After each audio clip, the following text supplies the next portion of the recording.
உம் சமூகமே என் பாக்கியமே, உம் சமூகமே என் பாக்கியமே. ஓடி வந்தே உம்மை நோக்கிட, ஓடி வந்தே உம்மை நோக்கிட, உம் குரல் கேட்க, உம் குரல் கேட்க. ராஜா இயேசு ராஜா, ராஜா இயேசு ராஜா. ஒரு போதும் செல்வம் நினைத்தேன் உமக்கது ஈடாகுமோ, ஒரு கோடி செல்வங்கள் என்னை தேடி வந்தாலும் உமக்கது ஈடாகுமோ. செல்வமே ஒப்பற்ற செல்வமே, செல்வமே ஒப்பற்ற செல்வமே, நல்குணவே நாளெல்லாம் உன் நினைவே, நல்குணவே நாளெல்லாம் உன் நினைவே. உம் சமூகமே என் பாக்கியமே, உம் சமூகமே என் பாக்கியமே. ஓடி வந்தே உம்மை நோக்கின, ஓடி வந்தே உம்மை நோக்கின, உம்மை கேட்க, உம்மை கேட்க. ராஜா இயேசு ராஜா, ராஜா இயேசு ராஜா,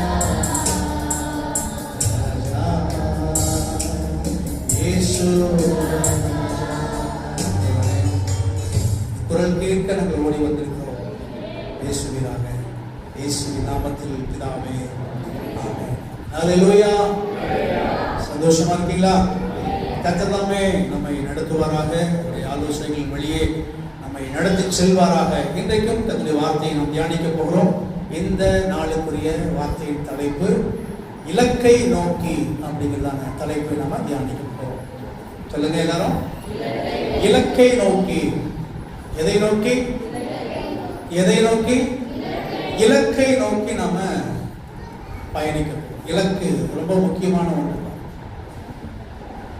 பெரும்பான்மையான ஜனங்கள், ஏன் நம்ம தேவனை அறிந்த தேவ பிள்ளைகள் கூட அந்த இலக்குன்னா என்னன்னே தெரியாம தான் வாழ்ந்து கொண்டிருக்கிறாங்க. சில பேர் நீங்க கேட்டு பாருங்க, எதுக்காக நீங்க வாழ்றீங்க?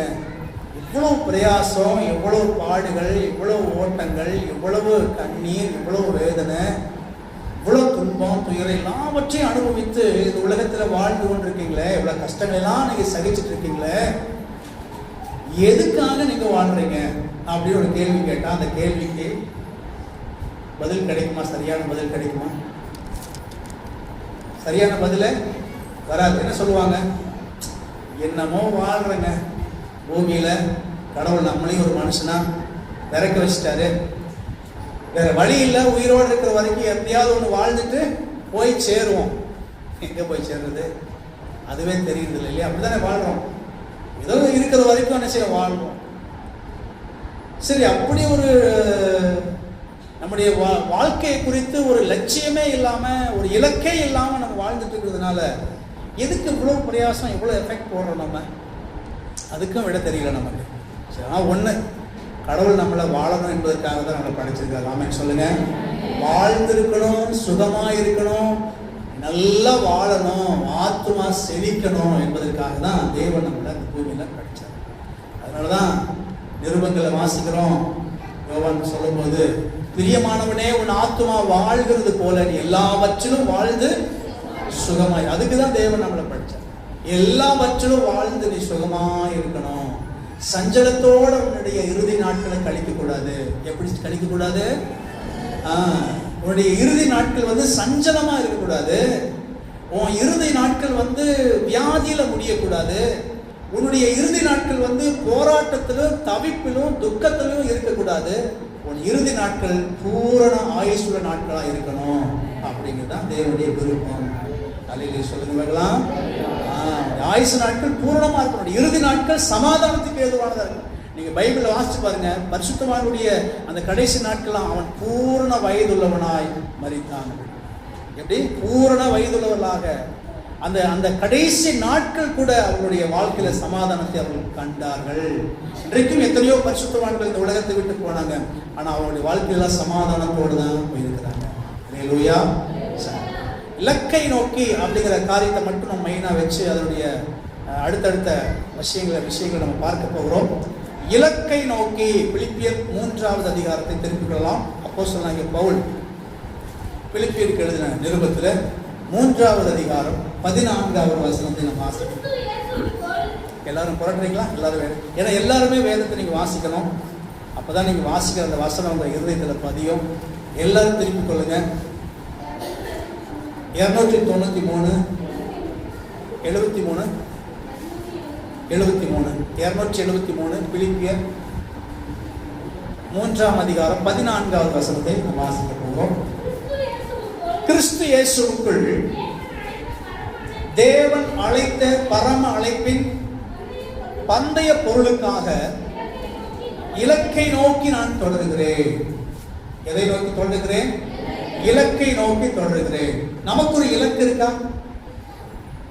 என்ன பதில் வரல? சந்தேகமா இருக்கா? நமக்கு ஒரு இலக்கு இருக்கா? உற்சாகமா தான் சொல்லுங்களேன். இருக்குங்க. இலக்கு இல்லாமையா நான் ஓடுறேன்? எது கண்ணை மூடிட்டு ஓடுறேன்னு நினைச்சீங்களா? நான் ஒரு இலக்கோடு தான் ஓடுறேன். ஆமென் சொல்லுங்க. ஒரு விஷயத்தை நல்லா நம்ம புரிஞ்சுக்கணுங்க. நமக்கு இலக்கு மட்டும் இல்லைன்னு வச்சுங்களேன், அதாவது இலக்கு நம்முடைய கோல் இல்லையா, அந்த கோல் அந்த இலக்கு நமக்கு இல்லைன்னு வச்சுங்களேன், என்ன ஆகும்? நினைச்சவங்கெல்லாம் இதை பாருங்க, இந்த வழியில் போங்க, இது நல்ல வழின்னு சொல்லுவாங்க. யாருன்னே தெரியாது வழி தாங்க, இந்த வழியில் போனீங்கன்னா உங்க வாழ்க்கை நல்லா இருக்கும், நீங்க இந்த பாதையை போங்க, இந்த வழியில போங்க. யாரோ உங்களுக்கு கை காட்டி மாதிரி போடு காட்டி அப்படி போகலாம் இப்படி போகலாம். நீங்க சென்னைக்கு போயிட்டீங்கன்னு வச்சுங்களேன், சென்னையில போயிட்டு நீங்க யார்கிட்டயாவது போய் ரூட்டு காட்டிங்கன்னு வச்சுங்களேன், அழகா சொல்லுவாங்க, நான் இப்படி போங்க அப்படி போங்க, அப்படி திரும்பி அப்படி போனீங்கன்னா அவங்க இடம் வந்துடும் சொல்லுவாங்க. போனீங்கன்னா அந்த இடமே இருக்காது. ரொம்ப கன்ஃபியூஸ் பண்ணி விட்டுருவாங்க. நமக்கு வழிகாட்டிகள் அந்த மாதிரி.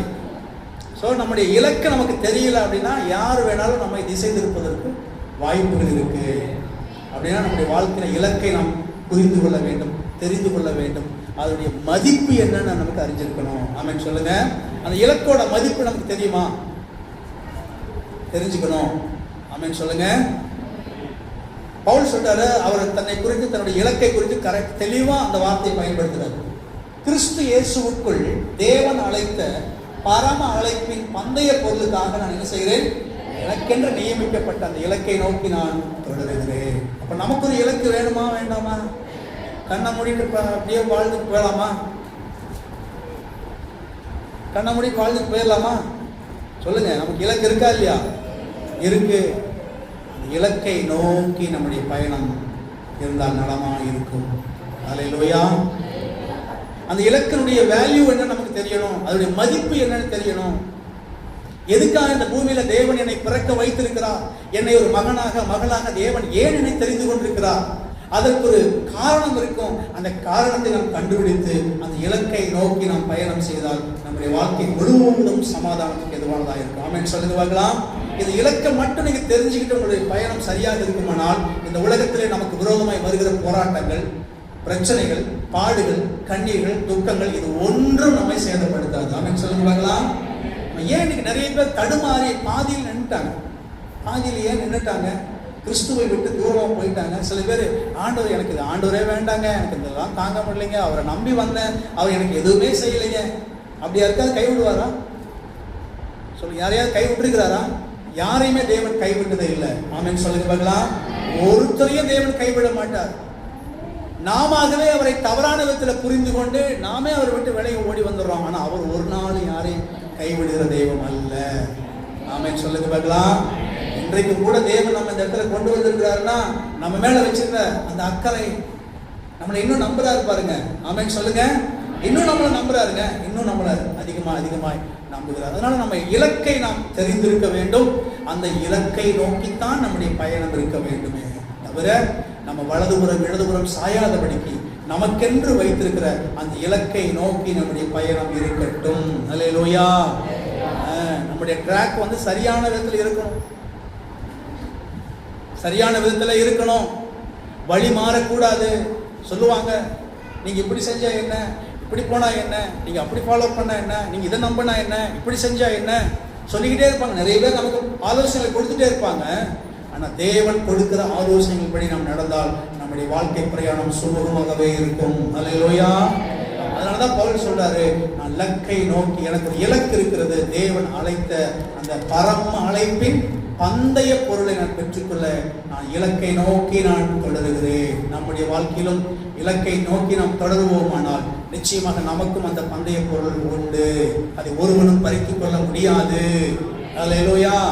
ஆனா அந்த பயணத்துல நம்ம கொஞ்சம் சிந்திக்க வேண்டிய விஷயங்கள் இருக்கு. பவுல் நமக்கு கொடுக்குற ஆலோசனை கவனிக்கலாமா? நீங்க 3ஆம் அதிகாரத்தினுடைய 1வது வசனத்திலிருந்து வாசிக்கலாம். அப்போஸ்தலனாகிய பவுல் நமக்கு கொடுக்கிற அந்த ஆலோசனைகளை மட்டும் பாருங்க. அப்படி போகணும். நம்முடைய பிரயாணத்துல நம்ம சரியான விதத்துல பிரயாணம் போய் நம்முடைய அந்த ஓட்டத்தை சரியா ஓடி முடிக்கணும் அப்படின்னா அந்த பந்தய பொருளை நாம் பெற்றுக்கொள்வதற்கு நமக்கு இருக்க வேண்டிய சில முக்கியமான காரியங்கள் இருக்கு. அதுல என்ன அப்படின்னு வாசிக்க போறோம். மேலும் சகோதரரே, கர்த்தருக்குள் சந்தோஷப்படுங்கள். எழுதினவைகளையே எழுதுவது எனக்கு வருத்தம் அல்ல, அது உங்களுக்கு நலமாக இருக்கும்.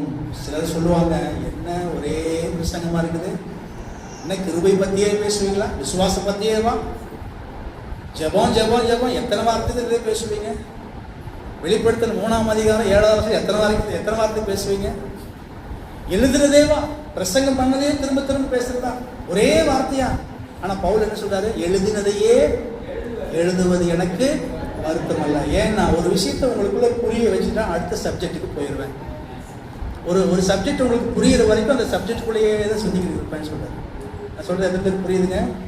இது வந்து தேவனுடைய ஆசை. என் பிள்ளைங்க என்னுடைய ஆலோசனையை, என்னுடைய வார்த்தைகளை சரியான விதத்தில் புரிஞ்சுக்கிட்டாங்கன்னா அடுத்த லெவலுக்கு போகும். இப்போ ஏன் உங்களை பைபிள் ஸ்டடிக்கு வர சொல்றேன்னு தெரியுது உங்களுக்கு? நிறைய சப்ஜெக்ட் நம்ம பேசவே முடியல. ஏன்னா எல்லாமே ஒரு வித்தியாசமான, ஒரு புரிந்து கொள்ள முடியாத ஒரு கருகலான சப்ஜெக்ட் எல்லாமே. ஆண்டவருடைய உடன்படிக்கையை பற்றி, பலிகளை பற்றி, பண்டிகைகளை பற்றி மறைத்து வைத்திருக்கிற ரகசியங்கள் ஏராளமானது. இது எல்லாவற்றையும் பைபிள் ஸ்டடிக்கு நம்ம வரும்போது தான் கற்றுக்கொள்ள முடியும். அந்த பைபிள் ஸ்டடிக்கு நான் ப்ரிப்பேர் ஆகும்போதே எனக்குள்ள ஒரு கேள்வி வரும், இந்த வசனத்தை, இந்த காரியத்தை டீச் பண்ணா மக்கள் அதை புரிந்து கொள்வார்களா, அங்க புரிந்து கொள்ளுவாங்களா, அப்படி ஒரு டவுட் வரும்போதே நம்ம அந்த சப்ஜெக்டை பத்தி பேசுறதுக்கான அந்த ஐடியாவே வராது. அப்போ பைபிள் நல்லா வாசிக்க விருப்பத்தோடு நல்ல நேரம் எடுத்து நீங்க வேதத்தை வாசிச்சீங்கன்னா உங்களுக்கு ஆர்வம் வரும்.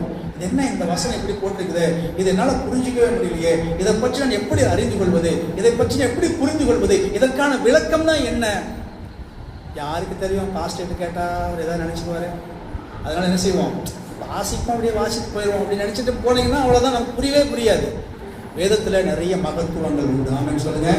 இந்த வேதத்தை எப்படி ஒப்பிடுறாங்கன்னா, தேனிலும் தெளித்தேனிலும் மதுரமானது. சொல்லுங்க, தேனிலும் தெளித்தேனிலும் மதுரமானது தேவனுடைய வார்த்தை.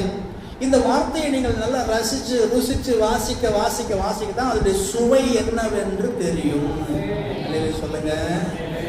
அப்படின்னா நீங்க பைபிள் படிச்சுட்டு எனக்கு ஸ்வீட்டாவே இல்லை பாஸ்டர், தேன் மாதிரிலாம் எனக்கு செய்யல அப்படின்னு சொல்ல முடியுமா? அப்படி இல்லை. அதோடைய அர்த்தம் நினைச்சு, ஒரு தேன் நீங்க சாப்பிட்றீங்கன்னா அந்த தேனை சாப்பிடும்போது நமக்கு எப்படிப்பட்ட உணர்வு வருது? எப்படிப்பட்ட உணர்வு வருது? இன்பமான உணர்வு. சொல்லுங்க, எப்படிப்பட்ட உணர்வு? இன்பமான உணர்வுகள் வருது. ஆஹாங்கிறோம், ஓஹோங்கிறோம், சூப்பரா இருக்குதுங்கிறோம், அருமையா இருக்குதுங்கிறோம். இந்த உணர்வு தான் வேதத்தை வாசிக்க நமக்கு உண்டாகும். ஆமென் சொல்லுங்க. தேனிலும் தேனிலும் மதுரமானது கர்த்தருடைய வசனம். அல்லேலூயா. அதனால இந்த வசனத்தை நல்லா நீங்க நல்லா வாசிக்கணும். வாசிக்க மகத்துவங்களை நமக்கு புரிய வைப்பாரு. சரி, ஓகே. மேலும் சகோதரரை, கர்த்தருக்குள் நீங்கள் எப்படி இருங்க? சந்தோஷப்படுங்கள். எழுதினவைகளையே எழுதுவது எனக்கு வருத்தம் அல்ல, அது உங்களுக்கு நலமாயிருக்கும், இன்பமாயிருக்கும் அப்படிங்கிறார். அடுத்து நமக்கு கொடுக்கிற ஆலோசனைகளை கவனிக்கலாம். இப்போ இந்த ஒரு 3 பாயிண்ட் நம்ம இன்னைக்கு பார்க்க போறோம். முதல்ல நம்ம இலக்கை நோக்கி நாம் பயணம் செய்யும் போது நாம் கவனமாக எச்சரிக்கையா இருக்க வேண்டிய சில விஷயங்கள் நாம் பார்க்கிறோம். முதலாவது அங்க வாசிக்கிறோம், நாய்களுக்கு எச்சரிக்கையா இருங்கள். அடுத்து, பொல்லாத வேலையாட்களுக்கு எச்சரிக்கையா இருங்கள். அடுத்து, சுண்ணத்துக்காரருக்கு எச்சரிக்கையா இருங்கள். ஒரு 3 காரியத்தை அங்க பதிவு செய்யறாங்க. நாய்களுக்கு எச்சரிக்கையா இருங்கள்னா என்ன அர்த்தம்? தெருநாய்களுக்கா இல்ல நம்ம பார்க்குற பிராணிகள் நந்தன அதுக்கா? இல்ல, இது இது ஒரு விதமான ஜனக்கூட்டத்தை குறிக்கிறது. அல்லேலூயா சொல்லுங்க பார்க்கலாம். இப்படிப்பட்ட சுபாவம் கொண்டவங்க இருக்கிறாங்க. அதனால இப்படிப்பட்ட மனிதர்களுக்கு கொஞ்சம் எச்சரிக்கையா இருங்க. இவங்க உங்களை டைவர்ட் பண்ணுவாங்க, உங்களை வழிமாற பண்ணுவாங்க, உங்களை பயமுறுத்துவாங்க, உங்களை கெடுத்துருவாங்கன்னு சொல்றாரு. இந்த மாதிரி ஜனங்களோட நீங்க ஐக்கியம் வச்சுக்கிட்டீங்கன்னா உங்களை கெடுத்துருவாங்க. அதனால இந்த மாதிரி ஜனங்களுக்கு நீங்க எச்சரிக்கையா இருங்க. இந்த நாயுடைய சுபாவம் என்ன நமக்கு எல்லாருக்குமே தெரியும். அதோடைய சுபாவம் என்ன? நல்லாவே இருக்கும், திடீர்னு என்ன செஞ்சிடும், சாப்பாடு நீங்க போடுற வரைக்கும் வாழை ஆட்டி ஆட்டி வரும். சாப்பாடு போட்டுட்டு சாப்பாடு தட்டில் கை வச்சீங்கன்னா கையை அடிச்சிடும், அடிச்சிடும். இல்லையா? நம்ம வீட்டில் அந்த மாதிரி இருக்கும்போது கூட நம்ம பிள்ளைங்க அந்த மாதிரிலாம் தவறு பண்ணிக்கிறாங்க. அது சாப்பிடும்போது மட்டும் பக்கத்தில் யாரும் என்ன செய்யக்கூடாது, போகக்கூடாது. மோசமான குணம் கொண்டு. அல்லேலூயா. இன்னொன்று அதனுடைய சுபாவம் என்னன்னு கேட்டா, தான் கக்கினதை தானே என்ன செய்ய. 2 பேதுரு வாசிக்கலாம். 2 பேதுரு 20ஆம் அதிகாரம், சாரி 2 பேதுரு 2ஆம் அதிகாரம் 20வது வசனம். 2 பேதுரு 2:20 வாசிக்கலாம். 2 பேதுரு 2:20 22 வரைக்கும் வாசிக்கலாம். கர்த்தரும் அறிவினாலே உலகத்தின் அசுத்தங்களுக்கு தப்பினவர்கள் மறுபடியும் சிக்கிக்கொண்டு ஜெயிக்கப்பட்டால் அவருடைய முன்னிலைமை பின்னிலைமை எப்படி இருக்கும்? முன்னிலைமையிலும் கேடுள்ளதாக இருக்கும். அடுத்து, அறிந்த பின்பு விலகுவதை பார்க்கிலும் அதை அறியாதிருந்தார்களானால் நலமாயிருக்கும். பாருங்க, நாய் தான் கக்கினதை சின்னவும் பொருளவும் திருப்பினது என்று சொல்லப்பட்ட மெய்யான பழமொழியின்படியே அவர்களுக்கு சம்பவித்தது. அது நாய் தான் கக்கினதை கிண்ணக்கூடிய சுபாவம் கொண்டது. அல்லேலூயா. அதனால இந்த மாதிரி ஒரு விஷயத்த பாவத்திலிருந்து ஜெயிக்கப்பட்ட பிறகு, தீமையிலிருந்து வெளியே வந்த பிறகு, ஒரு காரியத்திலிருந்து வெளியே வந்த பிறகு திரும்பவும் அதை செய்கிற சுபாவம் உடையவர்களுக்கு எச்சரிக்கையா இருங்க. அவங்களை சந்திக்கிறதுக்கு நிறைய பேர் வர வாய்ப்புகள் உண்டு. அதாவது ஆண்டவருடைய அன்பை அறிந்து, ஆண்டவரை நேசித்து, ஆண்டவருக்காக வைராக்கியமாய் வாழ்ந்து, அவரை விசுவாசத்தோடு அவரை பின்பற்றினவர்கள் பின் நாட்களில் அவரை மறுதலித்து போனவர்கள், விட்டு போன தீமையை, விட்டு போன பாவத்தை, விட்டு போன காரியங்களை திரும்பவும் அவர் எடுத்துக் கொள்கிறார்கள். அப்படிப்பட்டவர்கள் தான் இவர்கள். அதுக்கு தான் சொல்ல, நாய்களுக்கு எச்சரிக்கையா இருங்கள் அப்படின்னு சொல்லி. இன்னும் ஒரு கூட்டத்தார் இருக்காங்க. அவங்க யாருங்கன்னா தேவனை அறியாதவர்கள். யாருங்க அவங்க? தேவனை அறிய. மத்தேயு 15ஆம் அதிகாரம் 26வது வசனத்தை வாசிக்கலாம். மத்தேயு 15வது அதிகாரம் 26வது வசனத்தை வாசிக்கலாம். பிள்ளைகளின் அப்பத்தை எடுத்து போடுகிறது நல்லது அல்ல என்று சொன்னார். பிள்ளைகளின் அப்பத்தை எடுத்து நாய்க்குட்டிகளுக்கு போடுவது அப்படின்னா அதனுடைய அர்த்தம் என்னன்னு, தேவனை அறியாத ஜனங்களுக்கு இந்த பிரமாணங்கள் பொருந்தாது அப்படிங்கிற மாதிரி சொன்னாரு இயேசு கிறிஸ்து. ஆனா இயேசு அப்படி விடவே இல்லை அவங்களுக்காக. அல்லேலூயா. அதாவது தேவனை ஏற்றுக்கொள்ள மனம் இல்லாதவர்கள், தேவனை வெறுக்கிறவர்கள், தேவனுடைய சமூகத்தை விரும்பாதவர்கள், துன்மார்க்க சுபாவம் கொண்டவர்கள் இந்த மாதிரி நாய்களுக்கு ஒப்பிட்டு சொல்லப்பட்டிருக்கிறார். நாய்களுக்கு எச்சரிக்கையா, இந்த மாதிரி சுபாவம் கொண்ட ஜனங்களுக்கு நீங்க எச்சரிக்கையா இருக்கணும். ஏன்னா உங்களுடைய இலக்கை அவர்கள் அடையக்கூடாதபடிக்கு தடை செய்து விடுவார்கள். அல்லேலூயா சொல்லுங்க. நல்லா தான் போயிட்டு இருக்கும். நல்லா அதிகாலை ஜெபம் நடக்கும், வேதத்தை வாசிப்பீங்க, குடும்ப ஜெபம் செய்வீங்க, பிள்ளைங்களோட நல்ல அந்யோன்யமா இருப்பீங்க, சபைக்கு தவறாம வருவீங்க, கர்த்தருடைய காரியங்கள் எல்லாவற்றும் நல்லா தான் இருப்பீங்க. ஆனா திடீர்னு நம்முடைய வாழ்க்கையில் ஏதோ ஒரு மாற்றங்கள் வருதுன்னா யாரோ ஒருவர்களை சந்தித்திருக்கிறார்கள். நம்முடைய இலக்கை தவறு விடுவதற்கு யாரோ ஒருவர்களை சந்தித்திருக்கிறார்கள், அவர்களுக்கு எச்சரிக்கையாக இருங்கள் என்று பவுலுடைய ஆலோசனை நமக்கு வருகிறது. ஆமென் சொல்லுங்க பார்க்கலாம். ஆமாவா இல்லையா? நம்ம எச்சரிக்கையா இல்லைன்னா நம்மளை வழிமாற பண்ணிடுவாங்க. நம்ம கவனமா இல்லைன்னா நம்ம திசை திருப்பிடுவாங்க. நம்முடைய பாதை மாறி போவதற்கு வாய்ப்பு உண்டு. நிறைய பேர் இன்னைக்கு பாதை மாறி போயிட்டாங்க. ஆண்டவரே வேண்டான்னு சொல்லி போயிட்டாங்க. நான் ஆண்டவருக்கு எனக்கு சம்பந்தமே இல்லை, நான் என்னுடைய பழைய வாழ்க்கையை நான் வாழ்ந்துக்கிறேன்னு சொல்லி ஓடி போயிட்டாங்க. அவங்கெல்லாம் விசுவாச பரீட்சைக்கு நில்லாதவர்கள், இலக்கையினுடைய அருமை தெரியாதவர்கள், பரம அழைப்பின் பந்தய பொருளுக்காக தங்களுடைய காரியத்தை ஒப்பு கொடுக்காதவர்கள். அதனால யாருக்கு இப்படிப்பட்ட சுபாவம் கொண்டவர்களுக்கு எச்சரிக்கையா இருங்க. அடுத்து இந்த நாயினுடைய சுபாவம் இன்னொன்னு என்ன தெரியுங்களா? யாத்திராகமம் 22ஆம் அதிகாரம் 31வது வசனம். இந்த பிராணியினுடைய இன்னொரு சுபாவம் பாருங்க. நீங்கள் எனக்கு பரிசுத்த மனுஷராய் இருக்க கடவீர்கள். நம்ம எல்லாம் யாருங்க? தேவனுடைய பரிசுத்த ஜனம். அதுல சந்தேகம் இருக்கா? நாம யாரு? தேவனுடைய பரிசுத்த ஜனம். வெளியிலே பீருண்ட மாம்சத்தை புசிக்க கூடாது. அது அதுக்கு தான் தேவை. யாருக்கு? அது நாய்க்குட்டிகள் சாப்பிடக்கூடியது. வெளியே பீருண்டது, அது நாற்றம் துர்நாற்றம் வீசக்கூடியது, அது அழுகி போனது, கெட்டு போனவைகளைத்தான் அது விரும்பி உண்ணக்கூடியது. சில மனிதர்கள் தீமை செய்வதில் ரொம்ப ஆர்வமா இருப்பாங்க. இவங்களை தான் சொல்லப்படும். தீமை செய்வதில், அருவருப்பான காரியங்கள் செய்வதில் ரொம்ப ஆர்வமா இருப்பாங்க. ரொம்ப ரொம்ப விரும்பி செய்வாங்க. இந்த மாதிரி ஜனங்களுக்கு கொஞ்சம் எச்சரிக்கையா இருங்க. அவங்கள நம்பி அவங்கள ஃபாலோ பண்ணாதீங்க. இதைத்தான் பவுல் நமக்கு ஞாபகப்படுத்துகிறார். அல்லேலூயா. நாய்களுக்கு எச்சரிக்கையா இருந்தா என்ன அர்த்தம்? தேவனை அறியாதவர்கள், அருவருப்பானதை செய்கிறவர்கள், தான் கற்கிறதை தானே திரும்பும் அப்படிப்பட்ட சுபாவம் கொண்டவர்கள், இவர்களுக்கு எச்சரிக்கையா இருங்க. இவங்க உங்களுடைய இலக்கை நீங்கள் அடையாதபடிக்கு தடை செய்வார்கள். ஜாக்கிரதையா இருங்க. 2வது கூட்டத்தார் யாருங்க? 3ஆம் அதிகாரம். பொல்லாத வேலையாட்களுக்கு எச்சரிக்கையா இருங்கள். யாருங்க அந்த பொல்லாத வேலையாட்கள்? பொல்லாத வேலையாட்கள்னா யாரு? வசனத்தை தவறாக உபதேசிக்கிறவர்கள், வார்த்தையை தவறாக, வசனத்தை தவறாக உபதேசிக்கிறவங்க. தொடாத, அது தீட்டு, கல்யாணம் பண்ணாம ஊழியம் செய், கல்யாணமே பண்ணாத, அதுதான் ஆண்டவருக்கு பிடிக்கும், இதை தொடாத, அதை தொடாத, அப்படி செய்யாத, இப்படி செய்யாத, இப்படி ஜெபம் பண்ணாத, நீ இப்படிதான் ஜெபம் பண்ணணும், இப்படி பாடாத, இப்படி பாடு. சில நபர்கள் இன்னும் கொஞ்சம் ஓவர் எக்ஸ்ட்ரீம் போய் நாங்கள் தான் பரிசுத்தவான்கள், நீங்கள்லாம் பாவிகள் அப்படி சொல்லி கேட்டுங்களா? சில பேர் இருக்காங்க, நீங்கள்லாம் எந்த சபைக்கு போறீங்க, நீங்கள்லாம் இங்கே வராதீங்க, நீங்கள்லாம் எங்களோட சேர்ந்தீங்க, பேசாதீங்க, நீங்கள் அங்கே போகாதீங்க. அதாவது அன்பு இல்லைன்னு வச்சுங்களேன், ஒன்றுமே கிடையாது. சொல்லுங்க, அன்பு இல்லைன்னா? அன்பு தான் பிரதானமானது. அன்பு இல்லாதவன் தேவனை அறியாது. இப்போ இவங்க ஓவரா தங்களை பரிசுத்தவான்களை காட்டிக்கிறதுனால மற்றவங்களோட பேசுறதுக்கே என்ன செய்யறாங்க? யோசிக்கிறாங்க. மற்றவங்களை அருவருப்பா பாக்குறாங்க. இவங்க பாவிகள் அப்படின்னு பாக்குறாங்க. எப்படி பாக்குறாங்க?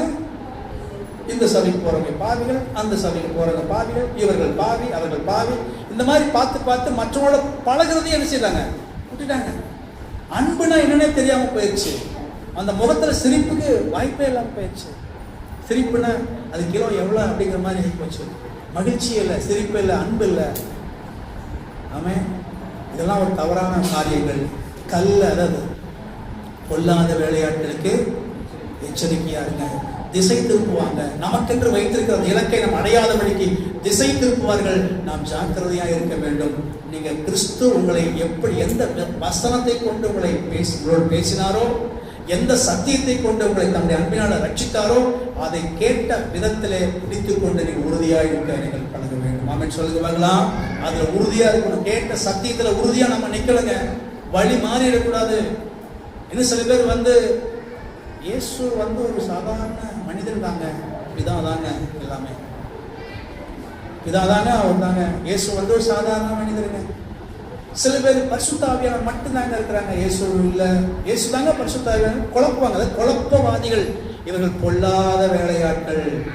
யெகோவா விட்னஸ் சொல்லி ஒரு குரூப் இருக்காங்க. அவங்க கிறிஸ்துவை என்ன செய்ய மாட்டாங்க? ஏற்றுக்கொள்ளவே மாட்டாங்க. அவர் ஒரு குமாரன் தான், அவர் தேவனாக, அவர் ஆண்டவராக அவர் ஏற்றுக்கொள்வதே கிடையாது. இந்த மாதிரி நிறைய கன்ஃபியூஸ் பண்றவங்க, குழப்பறவங்க இருக்கிறாங்க. இவங்களுக்கு நீங்க எச்சரிக்கையா இருந்தீங்கன்னா தான் உங்களுடைய இலக்கை நீங்கள் அடைய முடியும். அல்லேலூயா சொல்லுங்க பார்க்கலாம். இருக்கிறீங்களா? உங்களை சந்திச்சிருக்காங்களா?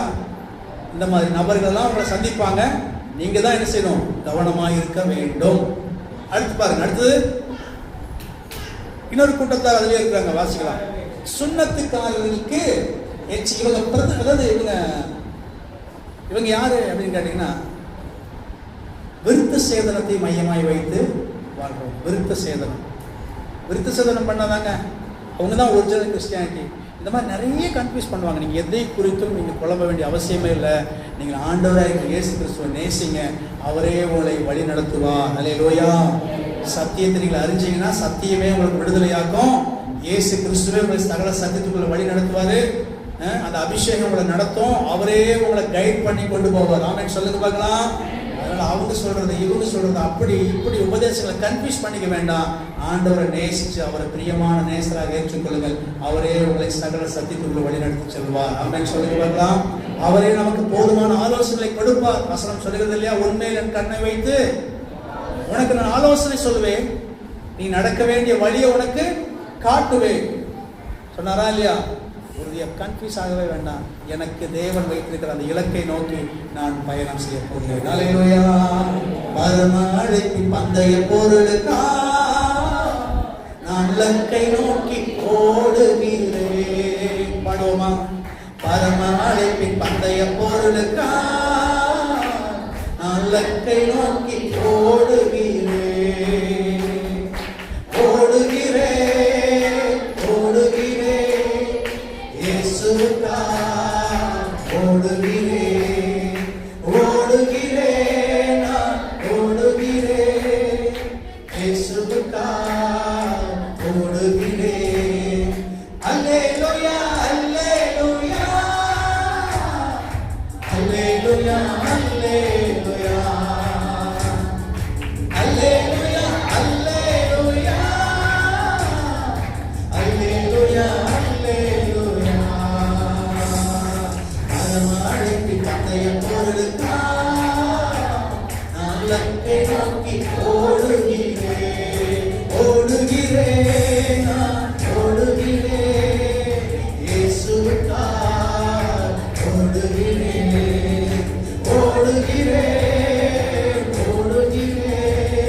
வாழ்க்கை எதை நோக்கி நகர்ந்து கொண்டிருக்கிறது?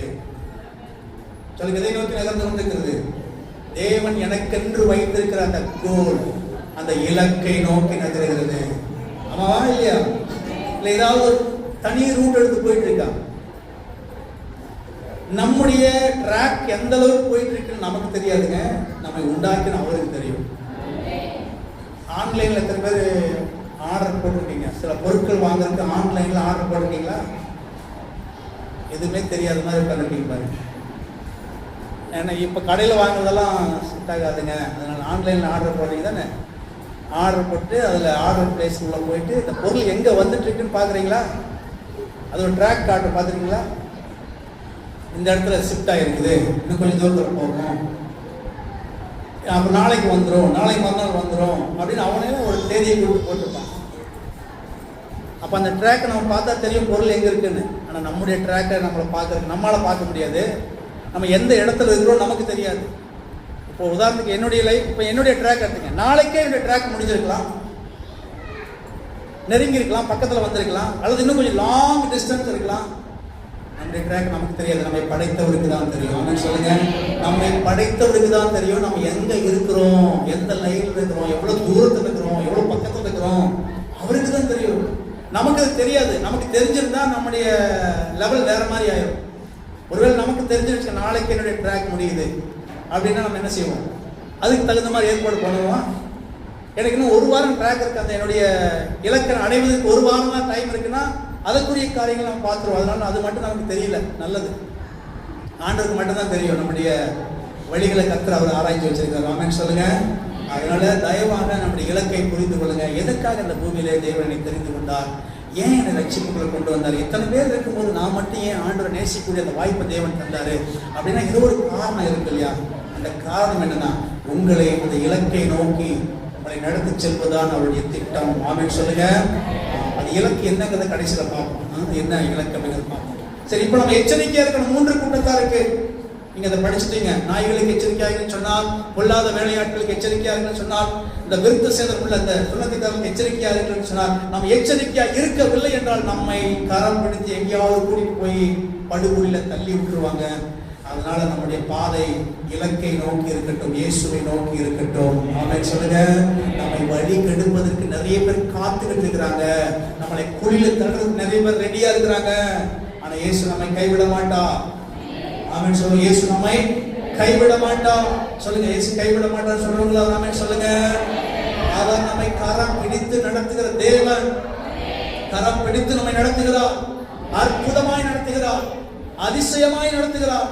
இதுவரை நடத்தினார், இனிமேலும் நடத்துவார். ரைட்டா? இதுவரை நடத்தினார், இனிமேலும். ஒரு தகப்பன் தன் பிள்ளையை சுமந்து கொண்டு வந்தது போல இந்நாள் வரைக்கும் நம்மை சுமந்து வந்தார். கைவிடுவாரா? கவலைப்படாதீங்க. கைவிடுவாரா? இதுவரை நம்மை சுமந்து வந்தார், இனியும் நம்மை சுமப்பார். அல்லேலூயா. பயப்படாதீங்க, கவலைப்படாதீங்க. நம் தேவன் நம் பட்சத்தில் இருக்கிறார். நமக்காக யாவற்றையும் செய்து முடிப்பார். நம்முடைய தேவைகளை அறிந்தவர் அவர். நம்முடைய சூழ்நிலைகளை புரிந்தவர் அவர். நம்முடைய கஷ்டங்கள், கண்ணீர்கள், வேதனைகள், பாடுகள் எல்லாவற்றையும் அவர் அறிந்திருக்கிறார். ஒருபோது நம்மை கைவிட மாட்டார். ஆனா நமக்கு என்ன, நீங்க பழகிற ஜனங்களோட கொஞ்சம் எச்சரிக்கையா இருங்கன்னு சொல்றாரு. அவ்வளவுதான். பார்த்து செய்யுங்க, அவங்களை நம்பிடாதீங்கன்னு சொல்றாரு. அவ்வளவுதான். அவங்களை நம்பி ஏமாந்து போயிடாதீங்க. வார்த்தையை நம்புங்க, வசனத்தை நம்புங்க, அவரை நம்புங்க. உங்க வாழ்க்கை செழிக்கும். ஏமாறவும் மாட்டீர்கள், தடுமாறவும் மாட்டீர்கள். உங்களுடைய இலக்கை நீங்கள் நிச்சயமாய் அடைவீர்கள். அல்லேலூயா. அடுத்து நமக்கு வாசிக்கலாமா? அதை 3ஆம் அதிகாரத்துடைய 13வது வசனத்தை வாசிக்கலாம். சகோதரரே, அதை நான் அடைஞ்சிட்டேன், அதை பிடித்துக் கொண்டேன் என்று நான் எண்ணுகிறதில்லை. போதும் தம்பி, அப்புறம் வாசிக்கலாம். அதை பிடித்துக் கொண்டேன் என்று நான் என்ன செய்வதில்லை, எண்ணுகிறதில்லை. சில பேருக்கு சபைக்கு வந்துட்டாலே எனக்கு எல்லாமே தெரிஞ்சிச்சு, வசனம் எனக்கு தெரிஞ்சிச்சு அப்படின்னு சொல்லிட்டு பைபிளே வாசிக்கிறது இல்லை. எத்தனை பேர் டெய்லி பைபிள் வாசிக்கிறீங்க? டெய்லி அந்த பழக்கம் இருக்கா? வசனம் உங்களை வாழ வைக்கும். வசனம் உங்களை உயர்த்தும். ஆமென் சொல்லுங்க. இந்த வசனம் நம்மளை வாழ வைக்கிறது மட்டும் இல்ல, நம்மளை உயர்த்துவது மட்டும் இல்ல, நம்மை கழுவும். வசனம் நம்மை கழுவி சுத்திகரிக்கும். எப்படி சொல்லுங்க? எப்படி கழுவும்? வசனத்தை வாசிக்க வாசிக்க நம்முடைய இருதயத்துல ஒரு புத்துணர்ச்சி வரும். வசனத்தை வாசிக்க வாசிக்க விசுவாசம் வரும். வசனத்தை வாசிக்க வாசிக்க நம்பிக்கை பெருகும், தைரியம் உண்டாகும், பயம் எல்லாம் ஓடிடும், கவலை எல்லாம் ஓடிடும், தீமையான எண்ணங்கள் எல்லாம் போயிடும். இருதயம் சுத்தமாகும். வசனம் நம்மை கழுவி சுத்திகரிக்கும். அதனாலதான் டெய்லி வாசிக்கும். சர்ச்சைக்கு வர்றதுனால, எனக்கு கிறிஸ்தவனா இருக்கிறதுனால நான் எல்லாம் எனக்கு எல்லாம் தெரியும் சொல்றதல்ல. பவுல் சொல்றாரு, நான் அடைந்தாயிற்று, அதை பிடித்துக் கொண்டேன் என்று நான் எண்ணுகிறதில்லை. அதை நான் பினிஷ் பண்ணிட்டேன், எனக்கு எல்லாம் கிடைச்சு, எனக்கு எல்லாம் தெரியும், அதனால நான் அப்படியே இருந்துட்டா கர்த்தரை அப்படியே அழகா நடத்திடுவான்னு சொல்லல. நான் ஒவ்வொரு நாளும் அவரோடு நான் நடக்க பழக வேண்டும். ஆமென் சொல்லுங்க. சகோதரன், அதை பிடித்துக் கொண்டேன் என்று எண்ணுகிறதில்லை. ஒன்று செய்கிறேன், அடுத்ததில்லை, ஒன்று செய்கிறேன், பின்னானவைகளை மறந்து. இதுதான் நமக்கு இருக்கிற பிரச்சனையை. நாம செய்யக்கூடாத காரியத்தை செஞ்சுக்கிட்டே இருக்கிறோம். இன்னைக்கு பவுல் சொல்றாருன்னா, இலக்கை நோக்கி ஓடணுமா, உன்னுடைய பந்தய பொருளை சரியான விதத்தில் பெற்றுக்கொள்ள வேண்டுமானால் நீ செய்ய வேண்டிய ஒன்றே ஒன்று, பின்னானவைகளை மறந்துரு. பின்னானவைகளை மறந்துரு, முன்னானவைகளை மறந்துடா. யாரும் சொல்றாங்க முன்னானவைகளை மறந்துரு அப்படிங்கிறீங்களா? பின்னானவைகளை மறந்து முன்னானவை நோக்கி நாடி. அதுவே சொல்லுங்க. இந்த பிரச்சனையே நம்ம இன்னும் ஏன் ஒரு அடி கூட எடுத்து வைக்க முடியல? போற மாதிரியே இருக்குது, வண்டி போற மாதிரியே இருக்குது, ஆனா ஒரு அடி கூட எடுத்து வைக்கல. வண்டி எங்கே போயிட்டு இருக்கிற மாதிரியே தெரியுது, ஆனா என்ன செய்யறேன், அதே எடுத்து தான் நினைக்கிறேன். இன்னும் ஒரு அடி கூட அப்படியே எடுத்து வைக்கலையே. ஏன் சொல்லுங்க? பழசெல்லாம் எடுத்து வந்து போடுறது. பாரு, அன்னைக்கு இது பேசுனேன், அன்னைக்கு இது செஞ்சேன், அன்னைக்கு போன வருஷம், போன மாசம், 10 வருஷத்துக்கு முன்னாடி பழையதெல்லாம் எடுத்துட்டு வந்து பேசுறது. பழைய விஷயங்களை எல்லாம் திரும்ப திரும்ப ஞாபகப்படுத்தி பிரச்சனையை உண்டாக்கி, சண்டையை உண்டாக்கி, குழப்பத்தை உண்டாக்கி, சமாதானத்தை எடுத்து ஒரு அடி கூட எடுத்து வைக்கிறது இல்லை. அப்படியே இருக்கிறது கிறிஸ்தவ ஜீவிதத்தில். இது நல்லதா? யோசிச்சு பாருங்க. நம்ம முன்னோக்கி செல்லணுமா இல்லையா? போகணுமா போகக்கூடாதா? இன்னும் அதே இடத்துல இருந்தா எப்படிங்க? நிறைய பேர் அதே இடத்துல தான் நிற்கிறாங்க. ஏன்னா அவங்க பின்னானவையிலேயே திரும்ப திரும்ப பேசி பேசி பேசி பேசி பிரச்சனையை உண்டாக்கி, கலவரத்தை உண்டாக்கி, குழப்பத்தை உண்டாக்கி, சமாதானத்தை கெடுத்து, ஆரோக்கியத்தை கெடுத்து, எல்லாம் கெட்டு போச்சு. இங்கே பவுல் நமக்கு அற்புதமான ஒரு ஆலோசனை கொடுக்குறாரு. எல்லாத்தையும் மறந்துருங்க. பக்கத்தில் கை பிடிச்சி சொல்லுங்க, பின்னானவைகளை மறந்து, பின்னானவைகளை மறந்து. திரும்ப அது மைண்டுக்கு வரக்கூடாது. அதிகாரமாக சொல்லுங்க, திரும்ப அது வரக்கூடாது. வந்தாலே பிரச்சனை தான். வாழ்க்கை நகராது. வாழ்க்கை என்ன செய்யாது? முன்னோக்கி நகராது. ஸ்ட்ரக்காக அப்படியே நிற்கும். வண்டியை நீங்கள் என்னதான் முறுக்குனாலும், எக்ஸலேட்டர் அதிகமாக கொடுத்து சவுண்டு ஓவராக வரும், ஆனால் வண்டி நகராது. சவுண்டு ஓவராக வரும், வண்டி என்ன செய்யாது? நகராது. என்னாச்சுங்க? கோளாறு ஆயிடுச்சு. என்னாச்சு? கோளாறு ஆயிடுச்சு. வண்டி நகரணும்னா என்ன செய்யணும்? பின்னானவைகளை மறந்து, போனதையெல்லாம் கடந்து போன காரியத்தை மறந்துடுங்க. கடந்து போன விஷயங்களை மறந்துடுங்க. நமக்கு முன்ன வச்சிருக்கிற அந்த சந்தோஷம், நமக்கு என்ன முன்னாடி வச்சிருக்காரோ அதை நோக்கி நாம் பயணம் செய்வோம். ஆமென் சொல்லுங்க பார்க்கலாம். பின்னானவைகளை மறந்து முன்னானவைகளை நாடி கிறிஸ்து இயேசுவுக்குள் தேவன் அழைத்த பரம அழைப்பின் பந்தய பொருளுக்காக இலக்கை நோக்கி நான் தொடர்கிறேன். இதெல்லாம் பேசுறதுக்கு எனக்கு நேரம் இல்லை, பழச பேசுறதுக்கு எனக்கு நேரம் இல்லை. நான் இலக்கை நோக்கி பயணம் செய்கிறேன். எனக்கு ஒரு கோல் இருக்கு, அந்த கோலை நான் அடையணும். அல்லேலூயா. கிரிக்கெட் விளையாடுற பசங்கிட்ட அப்பா உங்களுக்கு ஏதோ ஒரு பரிசு கொடுக்க போறப்பா, நீங்க வந்து விளையாட்டுல ஆடி ஜெயிச்சிருப்பான்னு சொன்னா வருவாங்களா? வரமாட்டாங்க. அந்த பரிசு ரொம்ப காஸ்ட்லியானதா இருக்கணும், அவங்க மனசை கவர்ந்து கொள்ளக்கூடியதா இருக்கணும், அவங்களை அட்ராக்ட் பண்றதா இருக்கணும். அப்பதான் என்ன செய்வாங்க? உசுரை கொடுத்து விளையாடுவாங்க. விளையாண்டு எப்படியாவது ஜெயிச்சிடணும். இந்த அளவுக்கு அவங்க ஹார்ட் ஒர்க் பண்ற காரணம் என்ன? அவருடைய எண்ணம் ஃபுல்லா அந்த கோல், அந்த இது பரிசுனாலதான். எப்படியாவது பரிசை ஜெயிச்சிடணும். ஓட்ட பந்தயத்தில் ஓடுறவங்க பாருங்க, அப்படிதான். எப்படியாவது நான் ஃபர்ஸ்ட் பிரைஸ் வாங்கிடணும், எப்படியாவது ஓடி ஜெயிச்சிடணும், அந்த கப்பு எனக்கு வேணும். அல்லேலூயா. ஆண்டவர் தான் நம்ம மேல அக்கறை உள்ள தெய்வம். நம்ம விழுந்தாலும் எழுந்தாலும் அவர் தான் நம்முடைய தகப்பன். ஆமென் சொல்லுங்க. நம்முடைய அப்பா அவர். நம்ம மேல அன்பாய் கரிசனையா இருக்கிற நம்முடைய தகப்பன் அவர். அவர் ஒரு நாளும் நம்முடைய கண்ணில் கண்ணீர் வரத விரும்பவே மாட்டார். கண்ணில் கண்ணீர் வரத தேவன் ஒரு நாள் நிச்சயம் மாட்டாரு, விரும்பவே மாட்டார். ஒரு சொட்டு கண்ணீர் வந்துச்சுன்னா அவர் உள்ளம் அதர ஆரம்பிக்கும். அவ்வளவாய் நம்ம நேசிச்சிருக்கோம். எப்படி சொல்றீங்க? நேசிச்சதுனால சிலுவையில நம்முடைய ஜீவனையே நமக்காக தந்தார். ஆமென் சொல்லுங்க. நம்ம மேல வச்ச அந்த அன்பு தாங்க உயிரையே கொடுக்க வச்சது. அப்படிப்பட்டவர் நமக்கு சொல்றாருன்னா அது உண்மையாதான் இருக்கும். ஆமென் சொல்லுங்க. அப்படிப்பட்டவர் நமக்கு ஒரு இலக்கு வச்சிருக்காருன்னா அந்த இலக்கு நல்ல வேல்யூபிளா தான் இருக்கும். அதனுடைய மதிப்பு அதிகமானதா இருக்கும். அதனால அந்த இலக்கை நோக்கி நான் தொடரும் போது பின்னானவெல்லாம் மறந்து எனக்கு முன்னா எதிர்க்கிற அந்த பாதையை நோக்கி நான் அந்த இலக்கை நோக்கி நான் ஓட வேண்டும். ஆமென் சொல்லுங்க பார்க்கலாம். இதுதான் நமக்கு நியமித்திருக்கிற ஓட்டம். யாராவது ஒரு கேள்வி கேட்டாங்கன்னா எதுக்காக எவ்வளவு பிரயாசப்பட்டு வாழ்றீங்கன்னா நீங்க ஒண்ணு சொல்லுங்க, எனக்கு தேவன் ஒரு அற்புதமான எதிர்காலத்தை வைத்திருக்கிறார் சொல்லுங்க. எனக்கு ஒரு எதிர்காலத்தை வச்சிருக்கிறாருன்னு சொல்லுங்க. நம்மகிட்ட பதில் இருக்கு, அவங்க கிட்ட பதில் இல்லை. நீங்க தைரியமா சொல்ல, எனக்கு நல்ல ஒரு எதிர்காலம் இருக்கிறது சொல்லுங்க. நல்ல ஒரு எதிர்காலம் இருக்கிறது. பின்னானவர்களை மறக்கணும், முன்னானவர்களை நோக்கி ஓடணும். ஆமென் சொல்லுங்க. அந்த பந்தய பொருள் தான் என்ன? 1 யோவான் 2வது அதிகாரம் முடிக்க போறோம். கடைசியா வந்துட்டோம், முடிச்சிடலாம். 2 வசனங்கள் பாடிச்சு நம்ம முடிச்சிடலாம். 1 யோவான் 2ஆம் அதிகாரம் 25வது வசனத்தை வாசிக்கலாம். நித்திய ஜீவனை அளிப்பே என்பது வாக்குத்தத்தம். மிகப்பெரிய ஒரு வாக்குத்தத்தம் என்ன அப்படின்னு கேட்டீங்கன்னா, நித்திய ஜீவனை கொடுப்பேன். அதுதான் ஒரு கொடுத்த வாக்குத்தத்தம். என்ன வாக்குத்தத்தம்? அது என்ன நித்திய ஜீவன்னா? நித்தியம் என்றால் அதுக்கு பிறகுலாம் ஒன்றும் கிடையாது, இதுதான் லாஸ்ட், அதுதான் கடைசி இல்லையா? அதுக்கு மேல ஒன்றும் இல்லை, நித்தியமானது, அதான் எட்டர்னல் லைஃப். ஜீவன் அப்படின்னா என்ன அர்த்தம்? தேவனை போன்ற வாழ்வு. சொல்லுங்க, எப்படிப்பட்ட வாழ்வு? ஜீவன் அப்படிங்கிற அந்த வார்த்தைக்கு அர்த்தம் என்னவென்றால் இருக்கிறீங்களா? கவனிக்கிறீங்களா? ஜீவன் அப்படின்னா என்ன அர்த்தம்? தேவனை போன்ற வாழ்வு. தேவன் எப்படி இருக்கிறாரோ, வல்லமையுடையவராக, மகிமை பொருந்தினவராக, துவக்கமும் முடிவும் இல்லாதவராக, அவர் எப்படி என்றென்றைக்கும் சதா காலங்களும் இருக்கிறாரோ, இருக்கிறவராகவே இருக்கிறாரோ, அப்படிப்பட்ட ஒரு அற்புதமான ஒரு வாழ்வு தான் ஜீவன் என்பது கிடையாது. அப்போ முடிவில்லாத ஒரு நல்ல ஒரு அற்புதமான வாழ்வை நமக்கு கொடுப்பேன் என்று சொல்லி அவர் வாக்கு பண்ணியிருக்கிறார். என்ன வாசித்தோம்? மனம் மாற அவர் மனிதன் அல்ல. மனம் மாற அவர் மனுஷன் அல்ல. சொல்லியும் அவர் செய்யாமல் இருப்பாரோ? வாக்குத்தத்தம் பண்ணினவர் மாறாத தேவன். நாம சொல்லுங்க, அவர் சொல்லிட்டாருன்னா நிச்சயமாய் செய்வார். அதை மட்டும் நம்புங்க. மற்றவங்க சொல்றதை நம்பாதீங்க.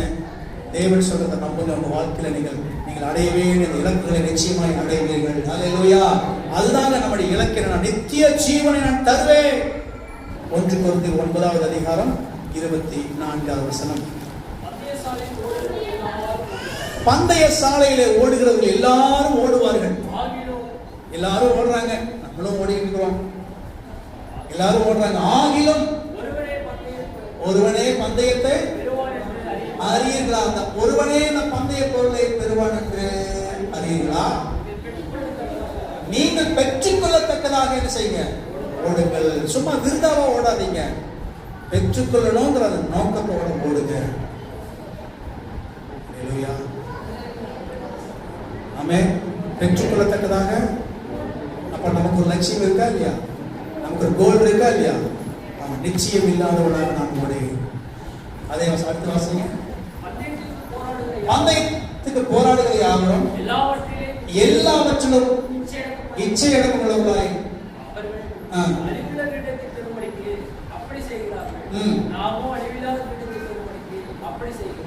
அழிவில்லாத கிரீடம் தான் நம்முடைய இலக்கு. அழிவில்லாத கிரீடம். ஆதலால் நான் நிச்சயம் இல்லாத கண்ணை மூடிட்டு ஓடுற ஆள் கிடையாது. நிச்சயம் இல்லாதவனாக ஓடு. ஆகாயத்தை அடிக்கிறவனாக சிலம்பம் பண்ணேன். நான் தானே கீழ்படுத்துகிறேன். நாம் சொல்லுவதுதான். நமக்கு அந்த இலக்கை நாம் கண்டுபிடிச்சிட்டோம். அந்த இலக்கை நாம் தொடர்ந்து அடைவதற்கு இந்த உலகத்தில் நாம் பிரயாணம் செய்து கொண்டிருக்கிறோம். வாழ்க்கை பயணம் நகர்ந்து கொண்டிருக்கிறது. நம்மை திசை திருப்புகிறவர்கள் வருவார்கள், நம்மை வழிகெடுக்கிறவர்கள் வருவார்கள், நம்மை அந்த இலக்கை அடைந்து கொள்ள விடாதபடிக்கு தடை செய்கிறவர்கள் வருவார்கள், ஏமாற்றுகிறவர்கள், வஞ்சிக்கிறவர்கள் வருவார்கள். எச்சரிக்கையாயிருந்து பின்னானவைகளை மறந்து முன்னானவை நோக்கி நாம் தொடர்ந்து ஓடுவோம். அல்லேலூயா. தொடர்ந்து நாம் என்ன செய்வோம்? ஓடுவோம். கர்த்தர் நம்மை நடத்துவாராக. இடைபிடிப்போமா? இடைபிடித்து தேவனுடைய வார்த்தைகளுக்காக நம்ம அர்ப்பணித்து நம்ம ஜெபிக்க போவோம். கண்களை மூடி எல்லாரும் இடைபிடிப்போமா? அல்லேலூயா.